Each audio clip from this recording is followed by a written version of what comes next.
Truth is the thing that burns away the unnecessary, and that's why people are so afraid of it.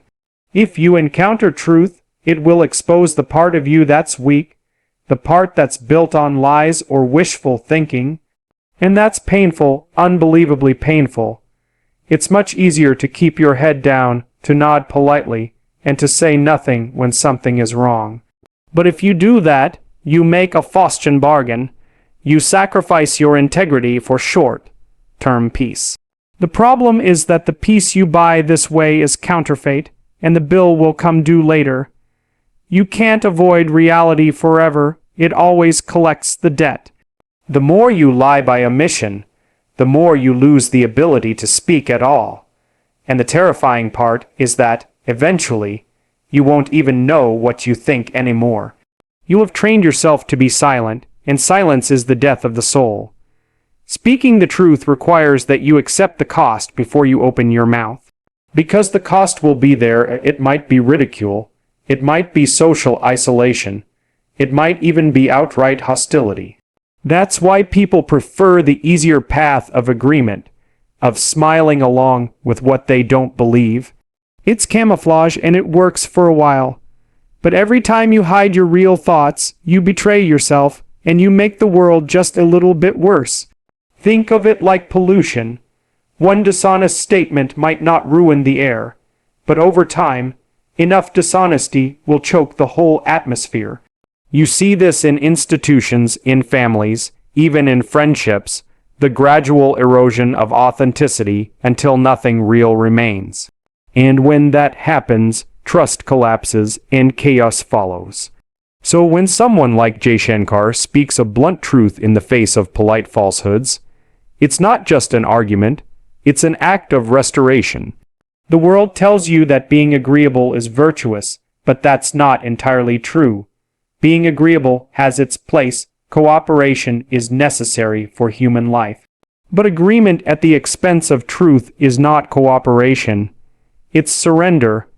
And surrender is often disguised as kindness, especially in modern culture.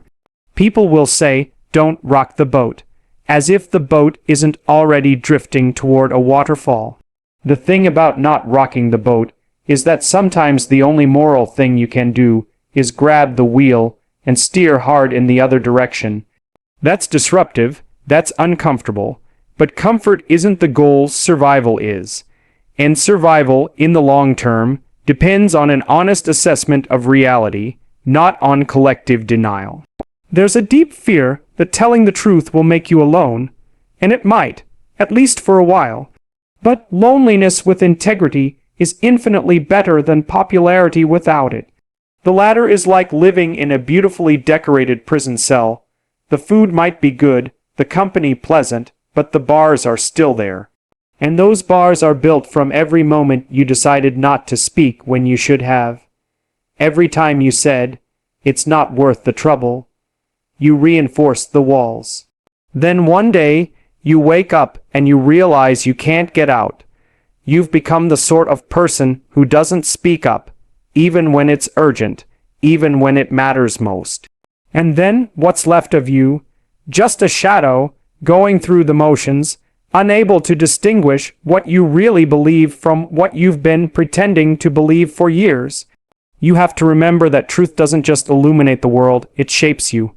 Every time you speak honestly, you build the kind of person who can handle reality, even when it's harsh. That's no small thing, because reality can be unbearable. People don't like to think about the fact that life is suffering, and yet, there it is. The only thing that makes suffering bearable is confronting it voluntarily, eyes wide open. If you refuse to face what's real, your suffering becomes meaningless. It turns into a dull, constant ache, because you know you're living in bad faith. But if you face the truth and speak it, you give your suffering purpose.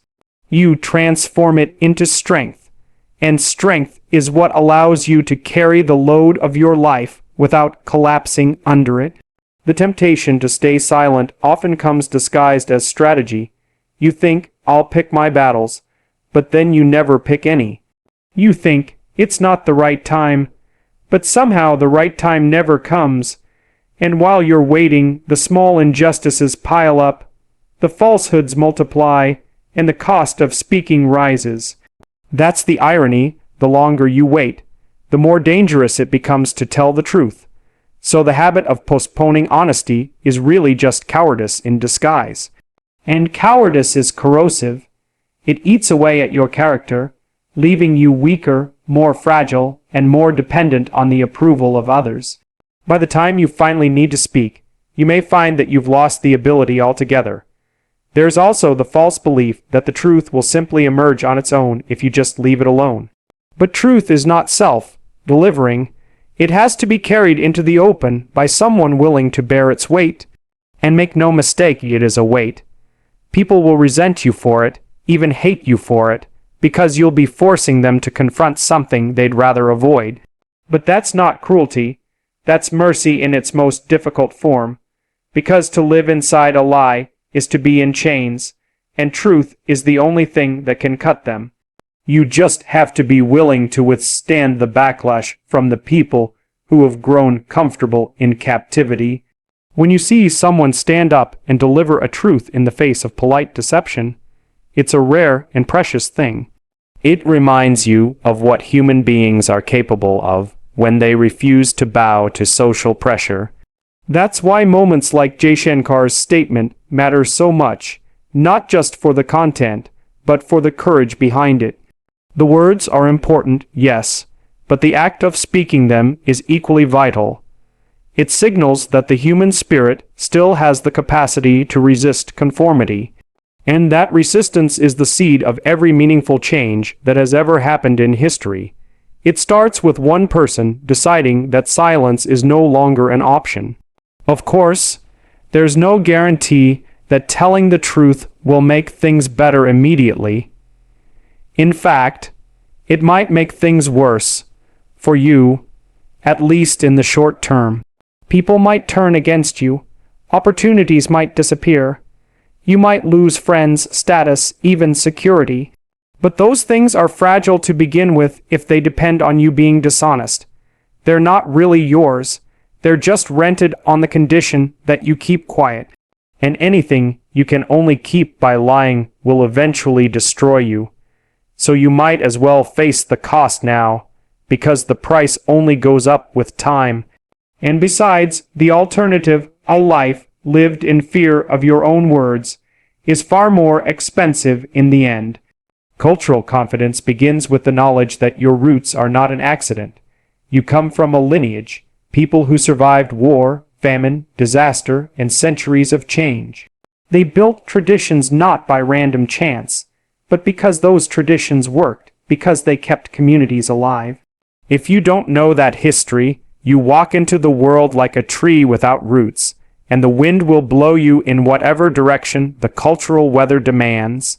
You'll mistake temporary fashion for permanent truth, and you'll change your values every time the crowd changes theirs.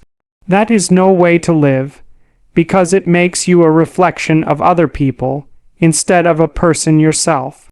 The point isn't to think your culture is perfect, it isn't. The point is to understand why it exists, what it protects, and why losing it leaves you with nothing to stand on. There's a strange modern idea that confidence in your culture means arrogance toward others. That's a misunderstanding. Arrogance is thinking your culture is the only one worth anything. Confidence is knowing your culture is worth something without having to put others down. It's like being confident in your family without claiming other families are worthless. The problem is, if you don't have that confidence, you end up apologizing for who you are. And when you apologize for your existence, you invite the world to treat you as if you're less than you are. This is not humility, it's self-erasure. It's the first step toward becoming invisible in your own life. And once you're invisible, no one listens to you, because you've signaled that you don't even believe in yourself. When Jaishankar responds without flinching, he's not being aggressive, he's being anchored. He's speaking from a place that says, I know where I come from, and I don't have to justify it to you. That's a very different posture than defensiveness. Defensiveness says, I'm not sure if I'm right, but I'll fight you anyway. Anchored confidence says, I'm sure enough of my position that I can state it plainly. And plain speech has an unusual power. It unsettles people who expect hesitation. You can see it in the way the room shifts when someone speaks without apology. There's a sudden recalibration because people are used to dealing with either aggression or submission, not calm certainty. And certainty backed by knowledge is far more disruptive than any amount of shouting. If you abandon your cultural heritage to win the approval of others, you'll discover something harsh. The approval you get will be conditional and shallow. People might praise you for being open-minded or modern, but what they really mean is that you've made yourself harmless to their world. You're no longer a challenge, no longer someone who might offer a different perspective. You've been domesticated, like a wild animal tamed for display. And once you've been tamed, your opinions lose their edge, because they no longer emerge from a deep foundation. They're just borrowed from whoever's around you. That's the tragedy. In trying to fit in everywhere, you stop belonging anywhere. It's worth remembering that cultural confidence is not static. It's something you have to maintain. Just like physical fitness decays without exercise, cultural identity decays without active engagement. If you never read the stories, learn the languages, cook the food, or understand the philosophy of your heritage, you become a cultural orphan. And a cultural orphan is easy prey for whatever ideology is fashionable at the moment. You won't know enough to resist, because you won't have an internal compass to measure new ideas against. That's how people end up saying things that directly contradict their own long-term interests, simply because they sound good in the present moment. Cultural knowledge gives you a baseline for comparison, a set of principles tested by time. When you have that, you can engage with other cultures in a way that's mutually enriching instead of one-sided. You can learn from others without losing yourself, and you can share without forcing. But if you come to the table with nothing, you can't contribute meaningfully. You're just a consumer of other people's identities, and consumers are dependent. They take whatever is offered without questioning whether it's good for them. That's why strong cross-cultural dialogue requires strong cultural foundations on both sides. Without them, the exchange collapses into assimilation or domination. One of the great dangers of modern life is the illusion that identity can be built entirely from personal preference. The idea is seductive. You just pick and choose whatever you like from anywhere, and that becomes who you are. But identity isn't like a playlist you can shuffle at will. It's a structure, and structures require foundations. The deeper the foundation, the more resilient the structure. Without it, the first real crisis will break you, because you won't have the historical or moral framework to interpret what's happening. That's when people grasp for anything: ideology, groupthink, scapegoats, just to have some sense of certainty. And those are the moments when societies turn dangerous. The reason cultural confidence feels so rare now is that it requires a combination of humility and pride that doesn't come naturally. You have to be humble enough to admit your culture has flaws, because all of them do. But you also have to be proud enough to see its strengths and defend them. Too much humility, and you collapse into self-contempt. Too much pride, and you slide into blind nationalism. The balance is difficult, which is why so few achieve it. But when they do, it's magnetic. People are drawn to those who can stand firm without being hostile, who can engage without being insecure. That balance is not just a personal virtue. It's a stabilizing force for entire communities. When leaders or public figures display this kind of balance, it gives permission for everyone else to do the same. That's why moments of unapologetic cultural confidence can have such a ripple effect. They break the unspoken rule that says you must constantly justify your existence to others. And once that rule is broken, people begin to realize they've been living under an unnecessary burden.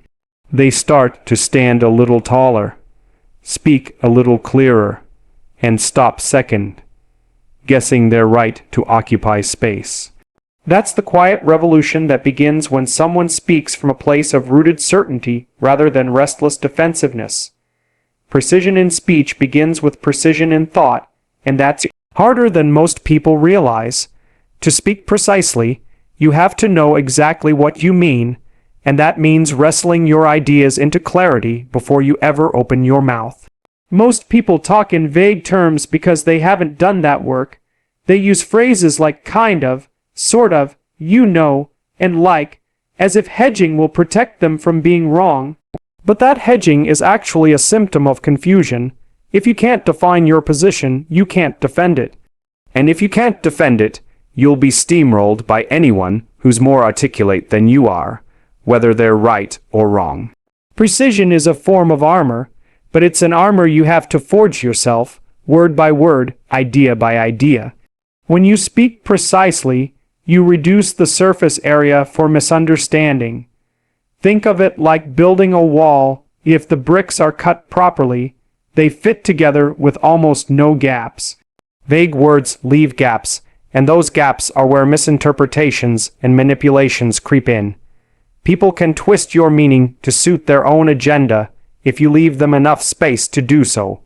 But when your words are exact, they leave no room for dishonest reinterpretation. That's why political and diplomatic language is often so carefully crafted. A single misplaced word can alter the entire meaning of a statement. And yet, precision doesn't mean complexity. It often means simplicity. The clearer your words, the harder they are to distort. Clarity forces you to take responsibility for what you're saying. Once you've stated something plainly, you can't hide behind ambiguity. It's out there, fixed, and people can hold you accountable for it. That's scary, because it means you can be wrong in a way that's undeniable. But it's also liberating, because it cuts through the constant game of hiding and dodging that dominates so much conversation. If you're wrong, you can correct yourself. If you're vague, you can always wriggle away without learning anything. Vagueness protects your ego, but leaves your intellect stagnant. Precision, on the other hand, sharpens both your mind and your courage. You become someone whose words mean something, and that's rare enough to be powerful. You can see this dynamic in moments of high-stakes debate. The person who speaks with crisp, deliberate language gains the upper hand almost immediately, even if the other person has more raw knowledge. That's because audiences, whether a single person or a crowd, respond to confidence in form as much as content. When you sound like you know exactly what you're talking about, people instinctively grant you more credibility. This doesn't mean faking certainty. It means doing the work to earn it. And that work involves knowing not just what you believe, but why you believe it, and being able to explain it without spiraling into jargon or filler. In that sense, precision is a public demonstration of your intellectual discipline. But there's another layer to precision that's even more important. It keeps you honest with yourself. It's easy to fool other people, but it's far easier to fool yourself, and vague language is one of the best tools for doing that.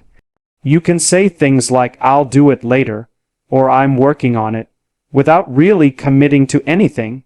You can make problems sound smaller than they are by using euphemisms, or make failures sound less damaging by avoiding blunt terms. But when you force yourself to describe things accurately, you lose that escape. Later becomes by tomorrow at 5 p.m. Working on it becomes I've completed 20% of the task. Suddenly, the truth is measurable, and measurable truth demands action. Precision is also what allows dialogue to be productive instead of chaotic. If you say exactly what you mean, you give the other person something solid to respond to. They can agree, disagree, refine, or challenge it, but they can't waste time chasing down what you might have meant. This accelerates the process of reaching understanding. Without precision, conversations drift into endless tangents, where both sides think they're arguing about the same thing, but are actually circling entirely different points. And in high-stakes settings, like negotiations or conflict resolution, that kind of drift isn't just inefficient, it's dangerous. Lives, resources, and relationships can collapse because of sloppy communication. It's worth noting that precision doesn't mean being cold or robotic. Some people confuse clarity with bluntness, as if the only way to be precise is to strip all warmth from your words. But true precision can include nuance, tone, and even compassion. It just means those elements are intentional. If you choose to soften a statement, you know exactly why and to what extent. If you choose to be direct, you do it with full awareness of the impact. Precision gives you control over the emotional weight of your speech, instead of letting it wander unpredictably. This is the mark of someone who speaks with mastery, not just confidence. The discipline of precise speech extends beyond the spoken word into writing, thinking, and even action. If you train yourself to articulate a problem clearly, you're halfway to solving it. Vague problems feel overwhelming because they're nebulous, you can't get your hands around them. But once you've defined them sharply, you can break them into parts, prioritize, and act. This is why so much of therapy, coaching, and leadership comes down to asking the right questions. What exactly is wrong? What do you mean by that? Can you give me an example? Those questions are scalpels cutting away the fog until the issue is visible. And once it's visible, it's manageable. Finally, precision is a form of respect for yourself, for your audience, and for the truth. When you take the time to find the exact words, you signal that the topic matters, that the people listening matter, and that the truth matters. Sloppy speech, in contrast, says, "This isn't worth the effort." Even if that's not what you intend, people feel the difference even if they can't articulate it. They lean in when someone speaks with deliberate clarity because they sense that every word is there for a reason. That kind of attention is rare, and it's earned. And in a noisy world full of empty phrases, earned attention is one of the most valuable things you can possess. Strength is not born in comfort. Comfort is where you recover, where you rest, but it is not where you grow. Growth happens in those moments when you are pressed against the limits of what you can endure. The body knows this. Muscles develop by tearing and repairing under strain. The mind is no different. You don't become resilient by avoiding stress. You become resilient by facing it and refusing to break. People think they want an easy life, but what they really want is a meaningful one. And meaning is built in the presence of difficulty. Without difficulty, there's no reason to rise to anything. And when there's nothing to rise to, life begins to decay into boredom and stagnation. Confrontation is one of those necessary difficulties. The word sounds hostile, but it doesn't have to be. Real confrontation is not about attacking someone. It's about refusing to let falsehood go unchallenged. It's about testing ideas, boundaries, and behavior against the standard of reality. If you avoid it entirely, you create a world where the loudest voices go unopposed, no matter how wrong they are. And that's a dangerous place to live, because lies thrive in silence. People often say they're keeping the peace by avoiding confrontation, but that's a misunderstanding. You're not keeping the peace. You're preserving the illusion of peace, which will eventually shatter under the weight of what you've ignored.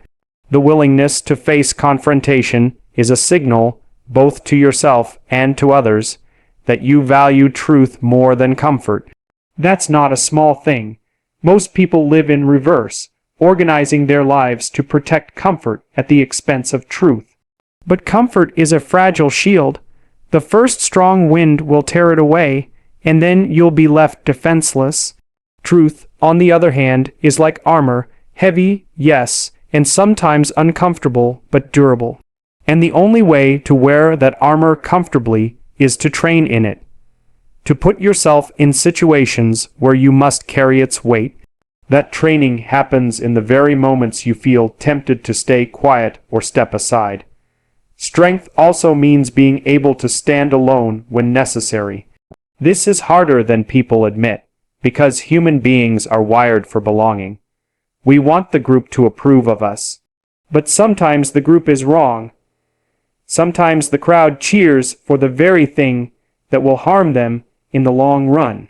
In those moments, the strong person is the one who will endure the sting of isolation to stand for what is right. And that sting can be severe: loss of status, friendships, even livelihood. But the alternative is worse: abandoning your principles to blend into a crowd that you know is heading in the wrong direction. That's not belonging, that's surrender.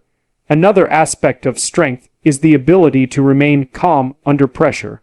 This doesn't mean suppressing emotion. It means not letting emotion control you when the stakes are high. Anyone can act composed when nothing is at risk, but real composure is tested in conflict. If you lose your head the moment you're challenged, you've handed your opponent a victory before the real battle even begins. Calmness under pressure is like a deep root in a storm. It doesn't stop the wind from blowing, but it keeps the tree from being torn out of the ground. And that calmness comes from preparation, from knowing in advance what you stand for and how far you're willing to go to defend it.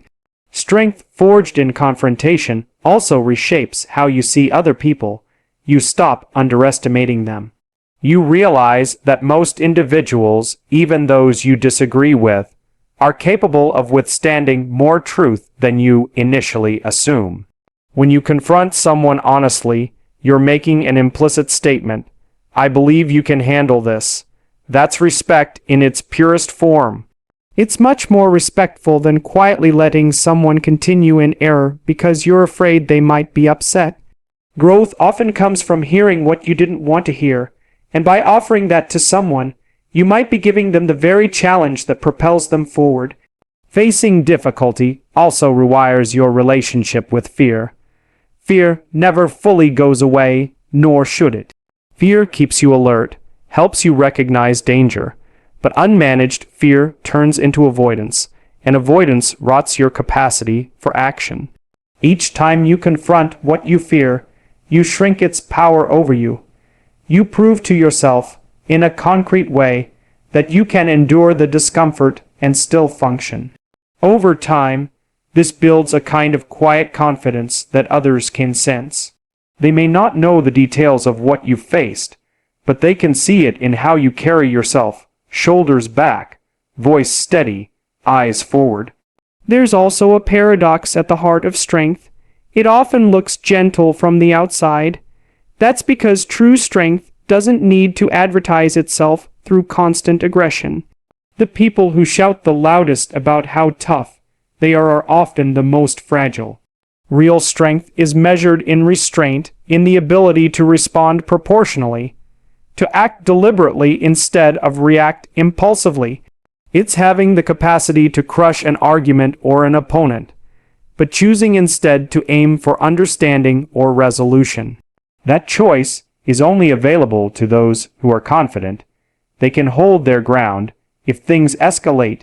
When you cultivate strength in confrontation, you start to become the person others look to when situations get tense.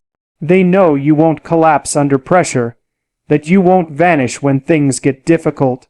That's a heavy responsibility, because it means you'll often be the one expected to step forward when no one else will. But it's also a privilege, because it allows you to shape outcomes that would otherwise spiral out of control. And in shaping those outcomes, you're not just protecting yourself, you're setting a precedent.